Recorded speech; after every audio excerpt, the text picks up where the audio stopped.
उम्मीद है आप तमाम स्टूडेंट्स खैर वाफियत से होंगे। आज हम चैप्टर नंबर 6 एक्सरसाइज 6.2 का एक बहुत इम्पॉर्टेंट टॉपिक है उसे कवर करेंगे और टॉपिक नेम है हमारा इंटीग्रेशन बाय पार्ट्स। ठीक है, तो ये थोड़ा सा मुश्किल टॉपिक भी है और इम्पॉर्टेंट टॉपिक भी है। तो इंटीग्रेशन बाय पार्ट हम किसे कहते हैं कि now we evaluate an integral whose integrand, यानी जो इंटीग्रल के साथ फंक्शन होता है उसे हम इंटीग्रेंड कहते हैं।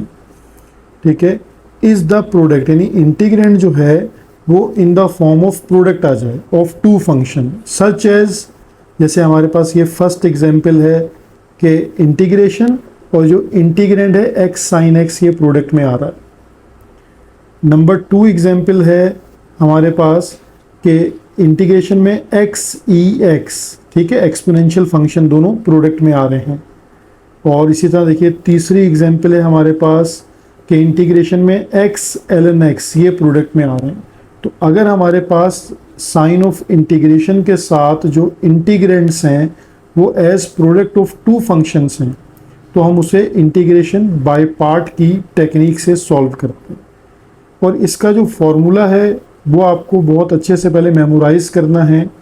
देखिए फॉर्मूला हमारे पास क्या है, इंटीग्रेशन u v, यानी ये दो सिंबल हैं, दो फंक्शन एज प्रोडक्ट हैं, equal to u as it is integration of v dx, then minus फिर इंटीग्रेशन का साइन है, यहाँ आपको एक ब्रैकेट नज़र आ रही है बड़ी जिसमें डिफ्रेंसिएशन ऑफ u है, multiply integration of v dx, bracket close और dx। तो याद कैसे करते हैं इसको कि हमारे पास तीन देखें सिंबल्स आ रहे हैं इंटीग्रेशन के, एक ये सिंबल आ रहा है इंटीग्रेशन का, एक ये सिंबल है इंटीग्रेशन का और एक ये सिंबल आ रहा है इसमें इंटीग्रेशन का। ये फॉर्मूले की सबसे ईजीएस्ट फॉर्म है, इससे आपकी गलती का जो चांस है वो बहुत कम हो जाएगा।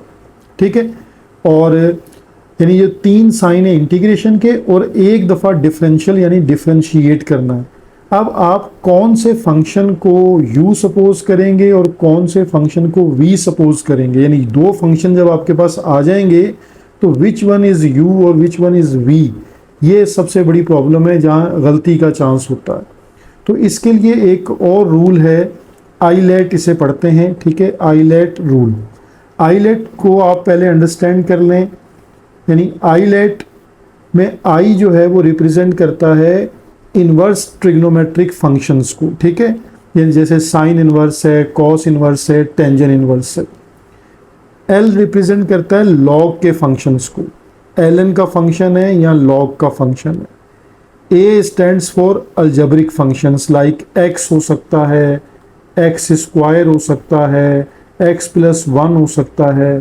ठीक है, लॉग के फंक्शन में लॉग हो सकता है और ln हो सकता है। ठीक है, इसी तरह टी ट्रिग्नोमेट्रिक फंक्शंस में साइन एक्स हो सकता है, कॉस एक्स हो सकता है, टेंजेंट एक्स हो सकता है, इनके स्क्वायर हो सकते हैं, क्यूब हो सकते हैं। ठीक है, या कोसेक, सेक और कॉट हो सकते हैं। ठीक है, और लास्ट वन है ई यानी एक्सपोनेंशियल फंक्शंस, जैसे ई ऑफ एक्स है, वो अपनी पावर्स के साथ ई यूज़ हो सकता है।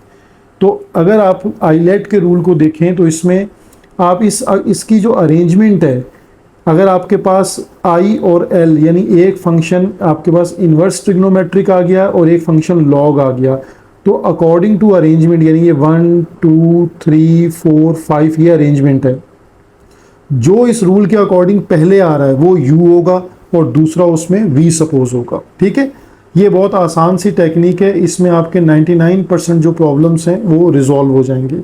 यानी आईलेट की जो अरेंजमेंट है इसमें आपने चेक करना है कि जो दो फंक्शन आपको गिवन है, लाइक मैंने एक क्वेश्चन एज एग्जांपल आपकी बुक का लिखा हुआ है जैसे x और e ऑफ x।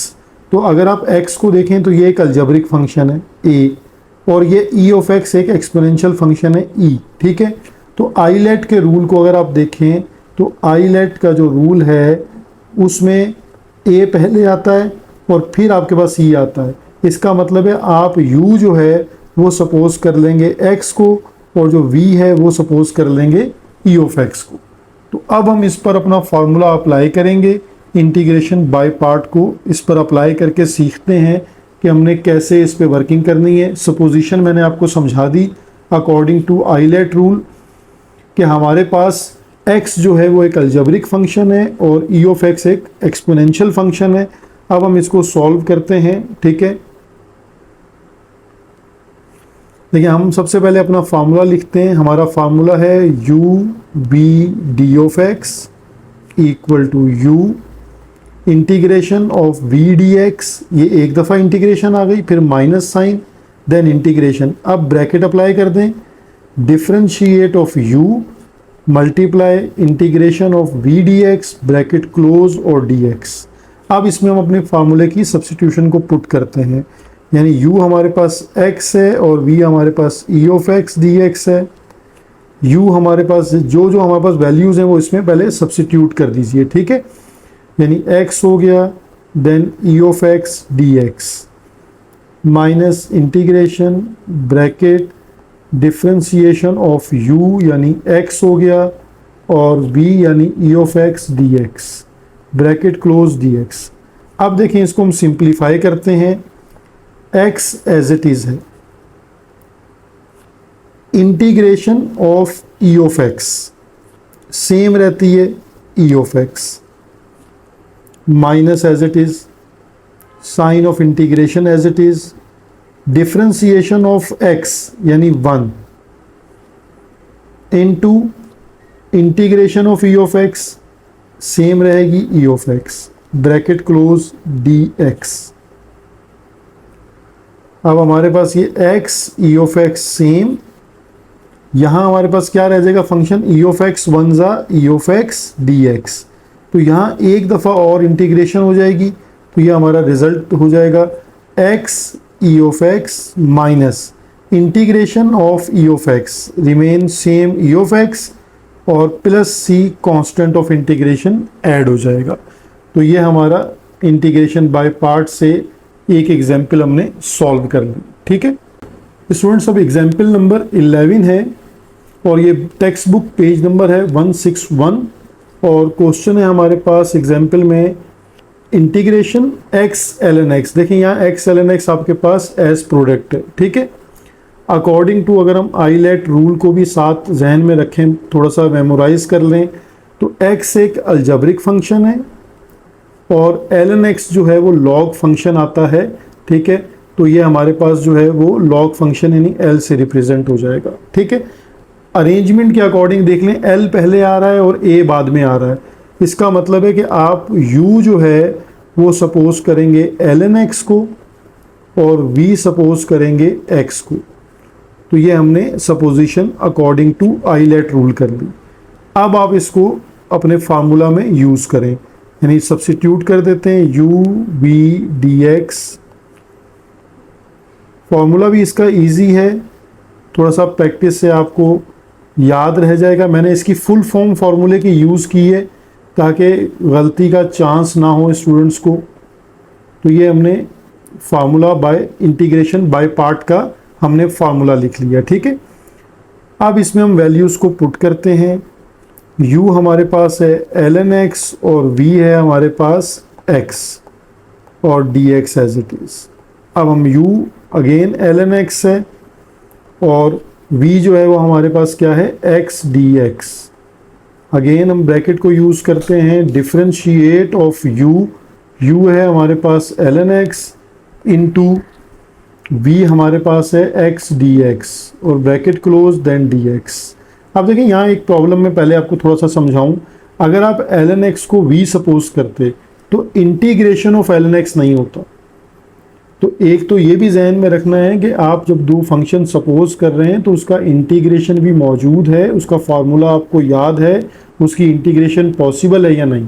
तो इसीलिए आइलेट रूल को सेट किया गया है।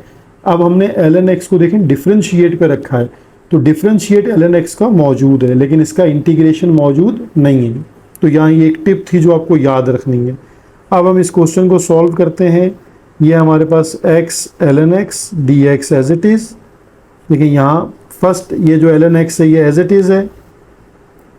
इंटीग्रेशन ऑफ x क्या हो जाएगी आपके पास, पावर में एक ऐड कर दें और उसी पावर से डिवाइड कर दें।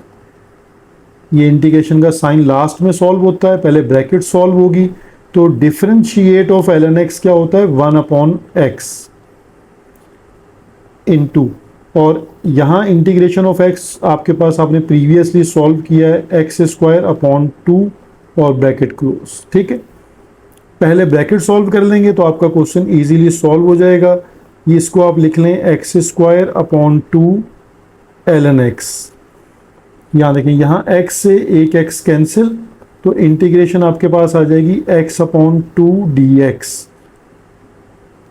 और इसको एक स्टेप अगर आप और सेट कर लें कि कोफिशिएंट को साइन ऑफ इंटीग्रेशन से पहले लिख लें, यानी 1/2 पहले लिख लें, और x का इंटीग्रेट क्या होता है अगेन x² 2 प्लस c जो है वो कांस्टेंट ऑफ इंटीग्रेशन यूज होगा, तो x² 2 ln x माइनस 2 2 4 यानी 1/4, x² remain same plus c constant of integration. तो ये हमारा दूसरा क्वेश्चन भी सॉल्व हो गया। स्टूडेंट, अब हमारे पास एग्जाम्पल नंबर 12 है और इसमें हमारे पास एक एक्सपोनेंशियल फंक्शन है, यानी अगर हम आइलेट रूल को फिर दोबारा यहाँ मेमोराइज करते हैं, अब आप थोड़ा सा सोचें कि इसमें e ऑफ x क्या है, एक्सपोनेंशियल फंक्शन है, ठीक है e, और sin x क्या है, ट्रिग्नोमेट्रिक फंक्शन है t। तो आपके पास t पहले आ रहा है और e बाद में आ रहा है, इसका मतलब है आप इसको u सपोज करेंगे और इसको v सपोज करेंगे। ठीक है, तो सॉल्यूशन में पहला काम आपकी ये सपोजिशन है कि u हमारे पास है sin x, ठीक है, और v हमारे पास क्या है e ऑफ x। अब हम एक काम और भी कर सकते हैं, थोड़ा सा हम अपनी आसानी के लिए हम डिफरेंशिएट और इंटीग्रेट पहले भी करके रख सकते हैं। ठीक है, और हम क्वेश्चन में जब फार्मूला यूज़ करें, यानी इंटीग्रेशन बाय पार्ट का जब हम फार्मूला यूज़ करें तो उसमें भी यूज़ कर सकते हैं। तो ये स्टेप सोल्यूशन अब आप पे डिपेंड करता है। इंटीग्रेशन बाय पार्ट, हम इसका फार्मूला यूज़ करते हैं कि इंटीग्रेशन बाय पार्ट है हमारे पास u/v dx equal to u integration of v dx minus, ये बड़ी ब्रैकेट लगा के differentiate of u and integration of v dx bracket close then dx। अब दूसरा स्टेप, यानी दो स्टेप हो गए, एक आपने सब्स्टिट्यूट लेट कर लिया क्वेश्चन को कि हमने कौन से फंक्शन लेट करने, फिर आपने फार्मूला लिखा, और थर्ड स्टेप इसमें आपने सब्स्टिट्यूशन कर दी, यानी u हमारे पास है sin x और e of x dx equal to sin x और e ऑफ x dx। अब हमारे पास डिफरेंशिएट ऑफ u है यानी sin x और v यानी e of x dx bracket close dx।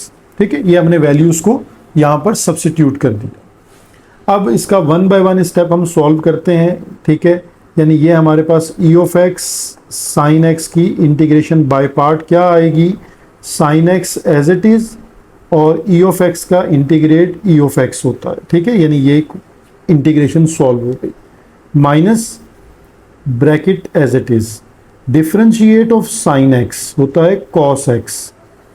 ठीक है, डिफरेंशिएट ऑफ sin x होता है cos x, और integration of e of x remain same होती है e ऑफ x, और यहाँ ब्रैकेट क्लोज हो गई अगेन dx। ठीक है, जब आप यहाँ तक इसको सिंप्लीफाई कर लें तो अब इसके बाद आपको यहाँ देखें, ये अब क्वेश्चन जो है वो अभी सॉल्व नहीं हुआ। उसकी रीज़न क्या है मैं आपको यहाँ एक दफ़ा फिर बताता हूँ।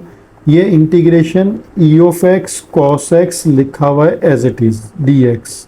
ठीक है, अब इसमें आप देखें एक चीज़, थोड़ा सा हम स्टार्ट से थोड़ा सा चलते हैं। एक चीज़ मैं आपको यहाँ बता दूँ कि आप जब अपना क्वेश्चन स्टार्ट से लेके चलते हैं तो उसको i के इक्वल सपोज कर लेते हैं। ये मैंने पहले भी आपको बताया है कि e of x sin x। ठीक है, ये हमारा मेन क्वेश्चन है। अब अगर हम जब सॉल्यूशन पे चलते हैं तो अभी हमारे पास ये इंटीग्रेशन में e of x cos x again as product आ रहे हैं। इसका मतलब है यहाँ पर आपके पास अगेन फॉर्मूला अप्लाई होगा। ठीक है, यानी यहाँ पर हमारे पास अगेन फार्मूला अप्लाई होगा, और ये हमने i सपोज किया हुआ है फंक्शन। ठीक है, अब हम दोबारा जब फार्मूला अप्लाई करेंगे तो अगेन देखें ई ऑफ एक्स कॉस एक्स में कॉस एक्स एक ट्रिग्नोमेट्रिक फंक्शन है और ई ऑफ एक्स जो है वो एक एक्सपोनेंशियल फंक्शन है। तो यहाँ अगेन आप अपना आईलेट का रूल अगर मेमोराइज करें तो आईलेट के रूल के अकॉर्डिंगली जो है वो टी ट्रिग्नोमेट्रिक फंक्शन है, यानी ये पहले ये u होगा और ये आपके पास v होगा। तो यहाँ आप दोबारा अपना फार्मूला अप्लाई कर देंगे, ठीक है। तो ये एक प्रॉब्लम थी जो मैंने थोड़ा सा डिटेल से आपको बता दी कि e of x sine x as it is है माइनस, यहाँ बड़ी ब्रैकेट के अंदर दोबारा फार्मूला एक्सपेंड करेंगे। अब फार्मूला अगर हम डायरेक्ट एक्सपेंड कर लें तो हमें पता है u हमारे पास क्या है cos x, तो हमने u जो है वो cos x रखा, integration of e x minus e of x d x और माइनस फिर again integration then bracket differentiate of u यानी cos x, ठीक है, मल्टीप्लाई और integration of e of x d x bracket close और then d x और main आपकी जो बड़ी ब्रैकेट है वो क्लोज हो गई। अब हम इसको सॉल्व करते हैं कि ये स्टेप हमें क्या मिलेगा। E of x sine x बिल्कुल एज इट इज़ है, बड़ी ब्रैकेट हमारे पास एज इट इज़ है, cos x e of x का इंटीग्रेट ई ऑफ एक्स रहता है minus sign as it is, ये इंटीग्रेशन का साइन भी देखिए एज इट इज़ है, डिफरेंशिएट ऑफ कॉस एक्स क्या होता है माइनस साइन एक्स, यहाँ आ गया माइनस साइन एक्स और ई ऑफ एक्स का इंटीग्रेट हमारे पास क्या रहता है ई ऑफ एक्स और d x as it is. अब देखिए ये माइनस माइनस क्या हो जाएगा प्लस साइन। मैं आपके लिए सारे स्टेप सॉल्व कर रहा हूं ताकि कोई कंफ्यूजन आपको ना हो। E of x sine x as it is. अब आप पहले ब्रैकेट को थोड़ा सा सिंप्लीफाई कर लें, cos x e of x minus minus plus E of x sine x. अब यहाँ आपको आई थिंक एक चीज़ याद आनी चाहिए और वो ये याद आनी चाहिए कि ये अगेन देखें क्वेश्चन बन गया, यानी ये आपके पास e of x sine x d x again question बन गया। आप इस पर दोबारा इंटीग्रेशन बाय पार्ट करेंगे, दोबारा कॉस हो जाएगा, फिर साइन हो जाएगा, ये इसी तरह चलता रहेगा। इसीलिए हमने इसको ऊपर आई लेट कर लिया था क्योंकि इसकी जगह पर हम अब आई को सब्सिट्यूट कर देंगे तो हमारी इंटीग्रेशन बाय पार्ट कंप्लीट होगी। कैसे होगी ये complete? E of x sine x as it is minus sign से ब्रैकेट को एक्सपेंड कर दें, minus cos x e of x minus plus minus e of x sine x d x. अब ये जो हमारे पास पूरा पार्ट है ये हमने आई लेट किया हुआ है, ठीक है, ये मेन क्वेश्चन था, इसको हम आई से रिप्लेस कर देंगे। I equal to e of x sine x minus e of x cos x minus ये पूरी जो सब्स्टिट्यूशन है ये आई लेट हमने की थी तो ये आई से रिप्लेस हो गई। अब यहाँ माइनस आई है, इसे लेफ्ट हैंड साइड पर शिफ्ट कर दें तो आई प्लस आई क्या हो जाएगा 2i equal to e of x sine x minus e of x cos x और अब आप अपना साइन ऑफ जो कांस्टेंट ऑफ इंटीग्रेशन है वो भी यूज़ कर सकते हैं या बिल्कुल लास्ट में आखिरी स्टेप में यूज़ कर लें। ये 2 आप शिफ्ट कर दें राइट साइड पे तो ये हो जाएगा 1/2 और यहाँ से आप ई ऑफ एक्स कॉमन ले लें तो e of x common sine x minus cos x, ठीक है, plus c constant of integration use कर लें तो ये हमारा लास्ट स्टेप। आई को दोबारा रिप्लेस कर दें, जो हमारा क्वेश्चन था e of x sine x d x equal to 1/2 e of x sine x minus cos x plus c constant of integration. तो होपफुली आपको इंटीग्रेशन बाय पार्ट का कॉन्सेप्ट जो है वो क्लिक कर गया होगा। तो आप इसको अच्छे से प्रैक्टिस कीजिए। हम नेक्स्ट लेक्चर में हम एक्सरसाइज के क्वेश्चंस को सॉल्व करेंगे। बाकी चैनल से जुड़े रहिए, ठीक है, और इसे प्रमोट कीजिए, सब्सक्राइब कीजिए और कोई चीज़ समझ में ना आए तो कमेंट करके मुझे लाजमी बताइए।